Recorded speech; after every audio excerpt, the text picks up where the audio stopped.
बिस्मिल्लाहिर्रहमानिर्रहीम। अस्सलाम वालेकुम वरहमतुल्लाहि वबरकातुहू। आज की मेरी मुख्तसर ये वीडियो है चहल काफ की ज़कात के हवाले से। मेरे पास एक किताब है और उस किताब में तकरीबन 30 के करीब चहल काफ की ज़कात के तरीके बताए गए हैं। आप इस तरह ज़कात अदा करें, इस तरह आप ज़कात अदा करें, इस तरह आप ज़कात अदा करें। तो अगर आप चाहेंगे तो सारे आपके साथ शेयर कर दूँगा, लेकिन बात फिर वही पे आके ख़त्म हो जानी है कि आपको जिस तरह आपका उस्ताद या आपका पीर या आपका रहनुमा बताता है आप उस तरह पढ़ें, वही तादाद पढ़ें, इंशाल्लाह उसी के साथ ही आपकी ज़कात अदा हो जाएगी।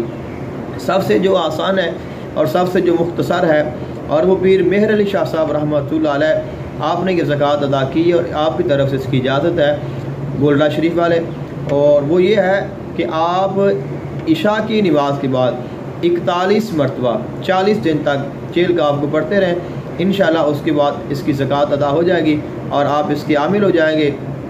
आप इसको जहाँ चाहे आप इसको इस्तेमाल कर सकते हैं। एक बहुत ही आसान तरीका है चहल काफ का, और वो ये है कि एक नक्श है, वो नक्श आपने लिख लेना है, उसको आपने पास रखना है और वो रोज़ाना आपने एक नक्श लिखना है। लिखने के बाद आपने उस नक्श को खा लेना है, पी लेना है। तो उसके साथ ये रोज़ाना का आपका ये अमल है और आपने 40 दिनों तक ये अमल करना है। इंशाल्लाह बग़ैर कुछ पढ़े, बग़ैर कुछ किए, बग़ैर मेहनत किए आपकी जो चहल काफ की ज़कात है वो अदा हो जाएगी और आप इस तावीज़ के भी आमिल हो जाएंगे।